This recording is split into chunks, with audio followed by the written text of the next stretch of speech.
Les amis, bonjour et bienvenue pour ce dernier épisode de la série sur le DR350S qu'on rafraîchit sur la chaîne.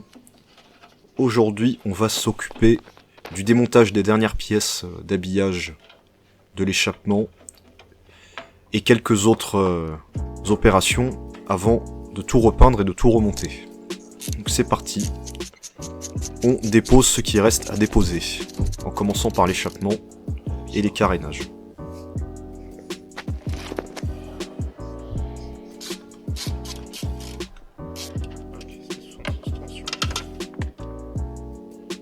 Je pense que ça va venir ça. Je sais pas si c'est le montage d'origine, je crois que j'en avais mis quand même.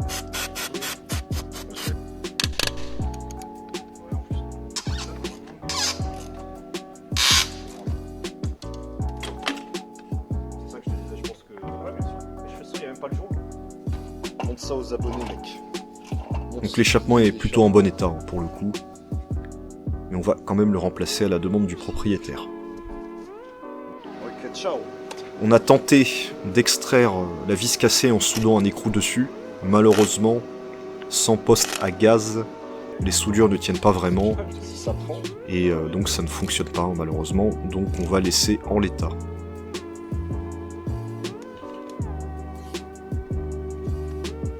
Avant de repeindre les plastiques, je vais réparer les fixations cassées avec un pistolet à agrafe à chaud.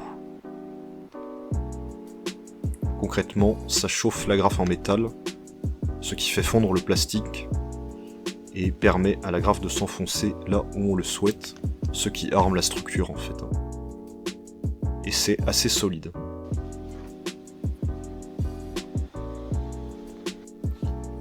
Voici un cache côté droit, car il était absent au moment où la moto est arrivée, si vous vous souvenez de la vidéo de présentation. Donc celui-ci est un peu fatigué car il a un trou en bas, mais ses fixations sont en bon état, ce qui est une bonne nouvelle. Et mon acolyte va s'occuper de la partie peinture et carrosserie, entre guillemets. Comme vous pouvez le voir, il a rebouché le trou avec du mastic, et de l'autre côté, on ne le voit pas, avec quelques fil de fer pour armer la structure et permettre au mastic d'accrocher.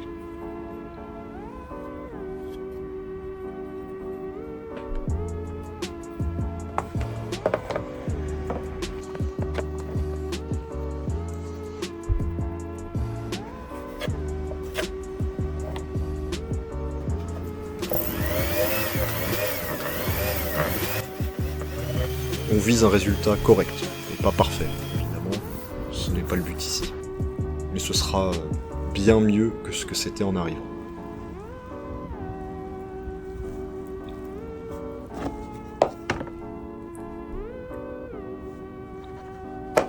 Nous n'avons pas trouvé le code couleur de la peinture blanche sur ce modèle, nous n'avons trouvé que celui de la peinture jaune. Donc nous avons utilisé le blanc brillant de chez Action, et il est assez proche. Ça fera l'affaire.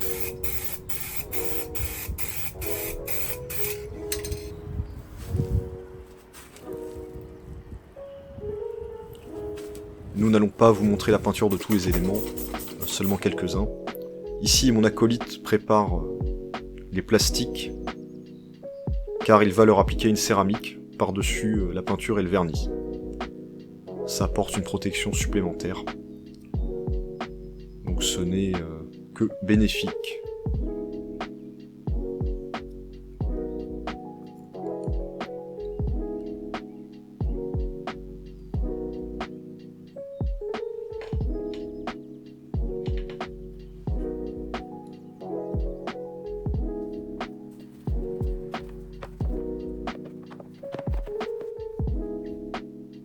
Voilà à quoi ça ressemble, vous verrez un peu plus tard de plus près. On en profite pour nettoyer la selle, même si elle est très tachée pour le coup. Elle ne reviendra pas comme neuve, mais ce sera propre déjà, et beaucoup plus esthétique que ce que c'était avant. Vous allez voir.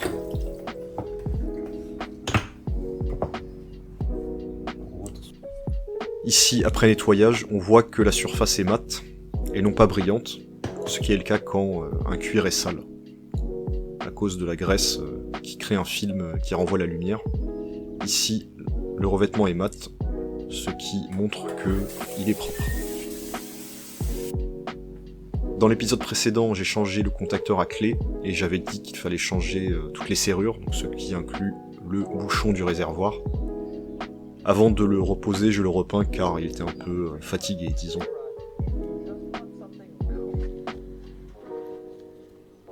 Est-ce que lequel des deux joints est dans le meilleur état? C'est pareil.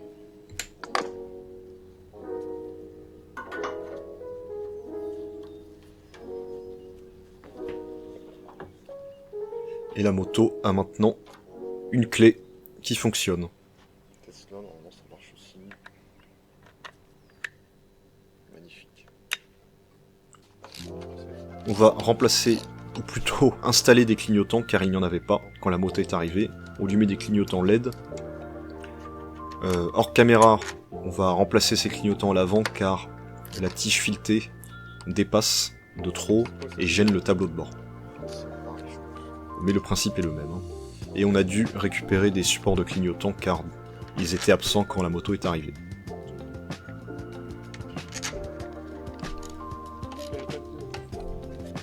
On installe une centrale clignotante adaptée aux clignotants LED, réglable, qui plus est. C'est du plug and play, il suffit de débrancher l'ancienne et de brancher la nouvelle. Et on branche les clignotants au faisceau.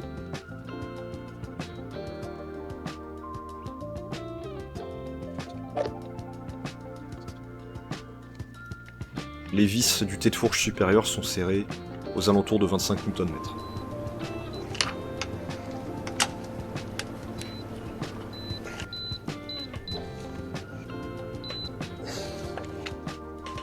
Même chose à l'arrière, et pour le coup, ces clignotants vont rester.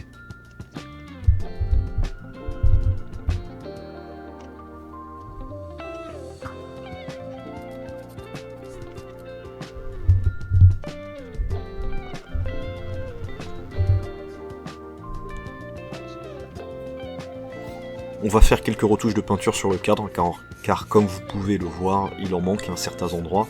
Avant d'appliquer la couleur, on lui met de l'après-convertisseur de rouille, pour protéger le cadre, justement.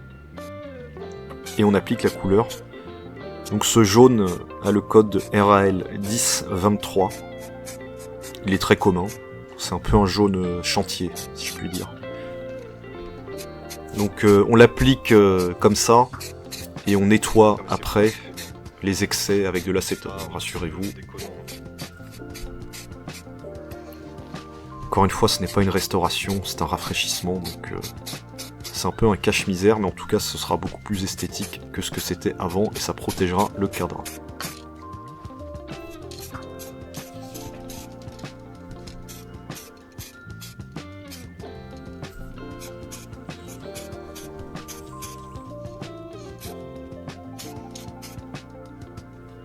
Étant donné que nous n'avons pas repeint le réservoir, car c'est quand même plus compliqué, et nous voulions sauver la peinture d'origine avec ses stickers, je vais le nettoyer et le lustrer. Pour qu'il retrouve de l'éclat et qu'il ne tranche pas trop avec le reste des plastiques repeints.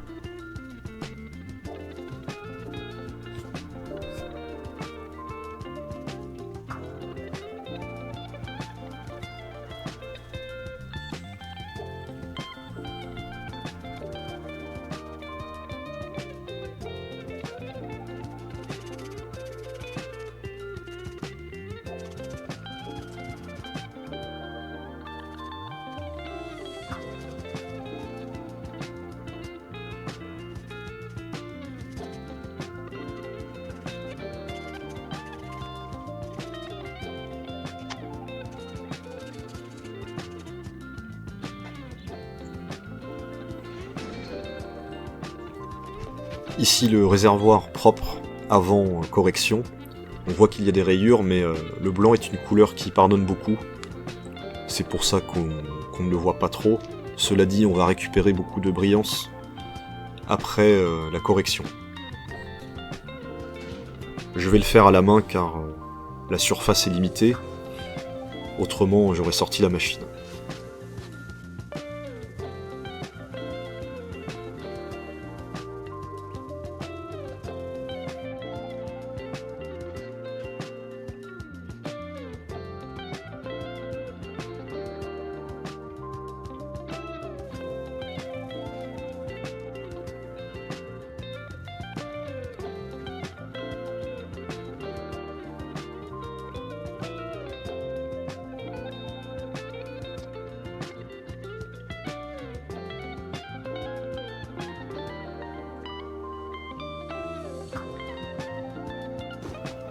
On va déballer le nouvel échappement.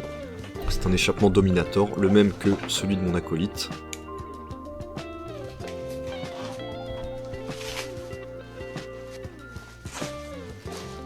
Il est livré en 3 parties. Le collecteur, un raccord intermédiaire et le silencieux. Ici le collecteur avec son pare-chaleur en carbone, de la visserie et une entretoise. Le raccord intermédiaire et le pot.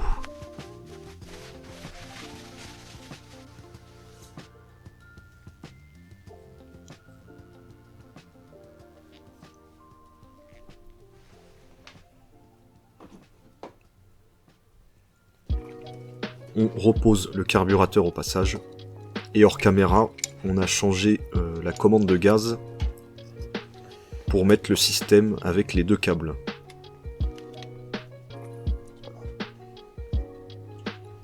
C'est bon, ramène le carburant vers toi.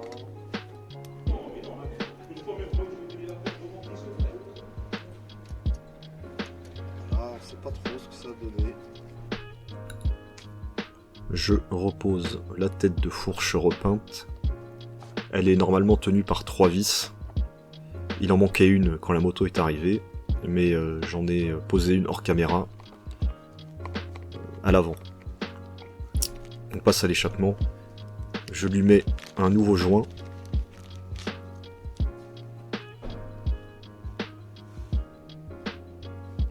Et je pose la ligne en emboîtant les raccords un par un.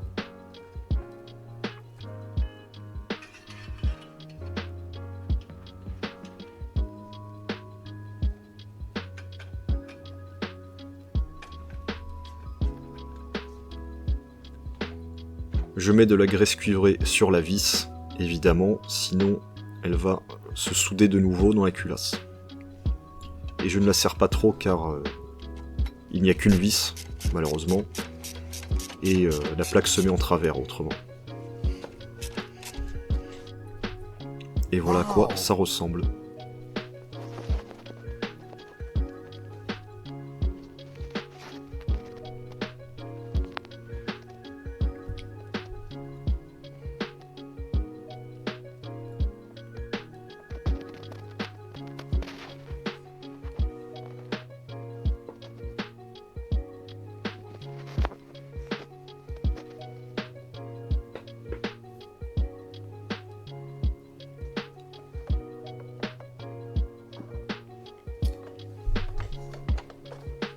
Je graisse les vis qui vont dans le cadre, ça ne coûte rien et ça leur évitera de rouiller.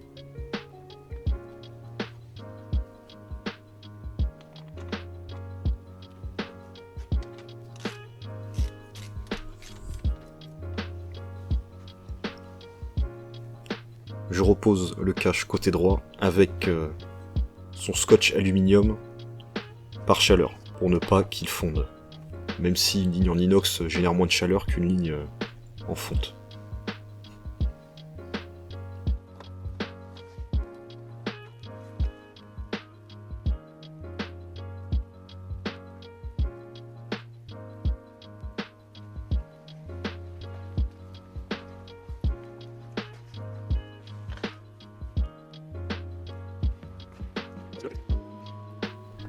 On repose le sabot moteur qu'on a lavé hors caméra avec ses 4 vis on remplace les bouchons de visite qui avaient foiré pendant la révision moteur.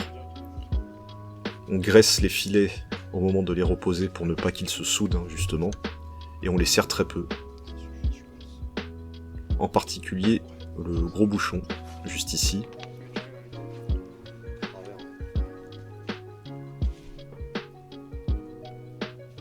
Je graisse les filets et le joint pour ne pas qu'ils collent, encore une fois. Prenez cette habitude. Et je le serre très très peu. On parle de 3 newtons, il me semble. Entre 3 et 6.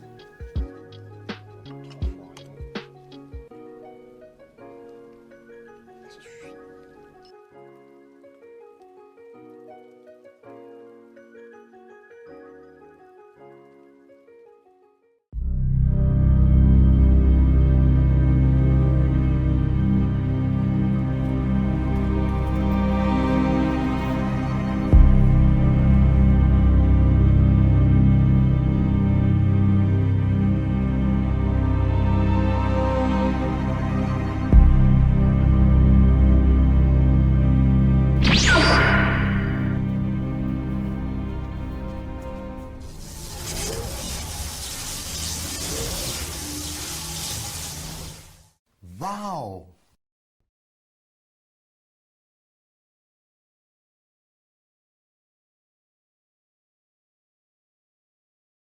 Merci à Elder d'avoir retrouvé la moto. Voilà le résultat, les amis. Une moto qui a quand même plus fière allure. Ce n'est pas une restauration, encore une fois, c'est un rafraîchissement. Et franchement, que ce soit au niveau esthétique ou au niveau mécanique, c'est déjà autre chose. Là, la moto ressemble à quelque chose. Elle est complète, elle a des freins. Le moteur tourne bien. Elle a une bonne tête.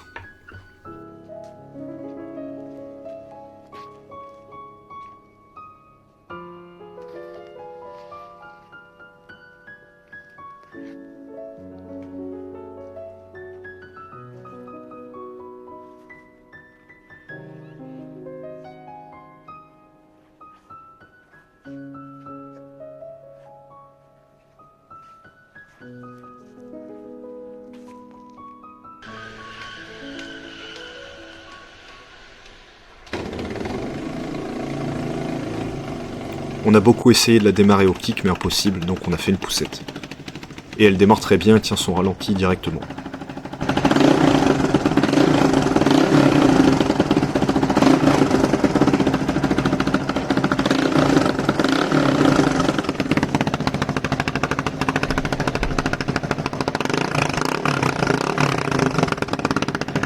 Les amis, si vous voulez nous soutenir et que nos vidéos vous plaisent, n'hésitez pas à vous abonner et nous laisser un j'aime. Encore une fois, n'hésitez pas à nous contacter par mail si vous avez besoin de nos services. Et je vous dis à très bientôt pour une nouvelle série qui va vous plaire, je pense. Ciao!